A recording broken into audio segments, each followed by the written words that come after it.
hidlaw kung mag voice over nga Ilonggo ang akon nga panghambal ay nabilang may tunog-tunog gidaw. Kay kung Tagalog abi ya panghambal kuya daw hindi ko gibala ma-express or mapagwa ang inughambal ko nang do may feelings gid balay. Kaya for today's video is magi-Ilonggo na naman tayo kasi nga Ilongga naman tayo, di bala? So subong adlaw mga launa na kami sang hapon nagkadto sang akon nga amiga diri sa balay day tita. Kag pag-abot namon diri sa ilang nga balay sakto man manuglakat man sila pakadto sa tindahan. Kag pag-abot namon nagtinika lang kami ginagmay naglakat man kami dayon pakadto sa tindahan. So bali kami nga tatlo nga babaye naglakat-lakat na lang pakadto sa tindahan. Si Tito nagsakay sa ibay kay kundi sa magsakay sino madrive hay. Kag pag-abot namon diri sa tindahan nagbukas lang kami sining tindahan kag naghikot man dayon sa mga ruluto namon nga surod anon. Ako niging pinanghimay-himay ang mga tinangkong kag pinanghiwa man sang akon amiga ang mga karni sang baboy. Kay ang lutuon sang akon nga amiga nga surod anon namon isiniga nga baboy. Kag tungod naglakat si tita kag si Tito kay may ginbakal sila ako na lang nagpang-display sining mga karni diri sa may stante. Nagbutang gid ko daya sang anom kabilog nga bagnet kay para bala ma-attract gid ang mga customer haw. Tan-awan nyo bala kay sa itsura pala niya daw malaway-laway ka na. Kag pagkatapos panghiwa ni May sang mga karni sang baboy nagpinanghiwa naman sa sang mga lamas. Kag pagkatapos ko display sang bagnet akon man dayong ipinangtrapuhan ng mga stainless nga surudlan sa mga kinihad karon. Samtang busy ako sa pinangtrapo sining mga stainless si amiga ko busy man sang luto ay ho.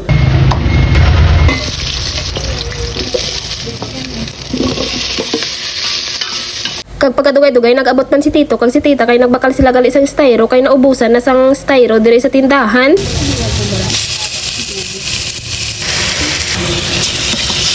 Kag pagkatapos gisan ni may isang mga panakot kag karni sang baboy iya man ni dayong ginpanitan ang mga gabi. Samtang diri sa piyak busy man si Tita Chi sang panglista sang inugpabakal niya kay Tito. Ang ginalista malanda ni Tita Chi ang mga kinahanglanon para sa paghimo sang graham. Kay tungod nag-crave naman si Tito sang graham amo pa nagpahimo naman siya. Kag tungod wala naman ko urobrahon kag si Tito kag si Tita busy man katapos si May luto pa. Amo pa napinsaran ko na lang nga magpang slice ning karni sang baboy nga para sa sisig.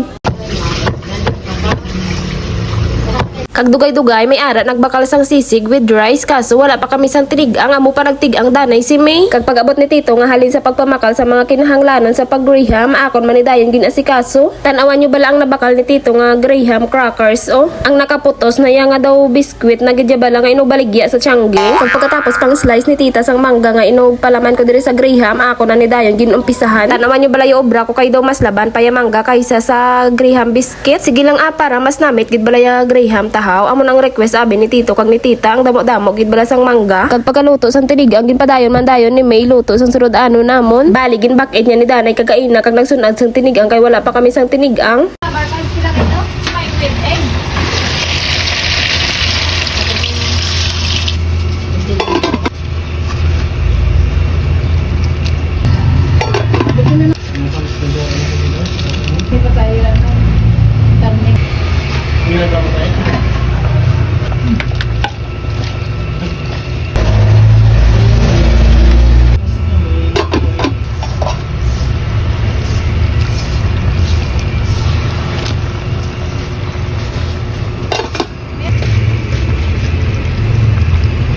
Kag sa mga alas 6 na nga wala na damo customer, nagpanyapon kami danay. Kag sakto pagkatapos namon panyapon, nagdinamo naman dayon ang customer.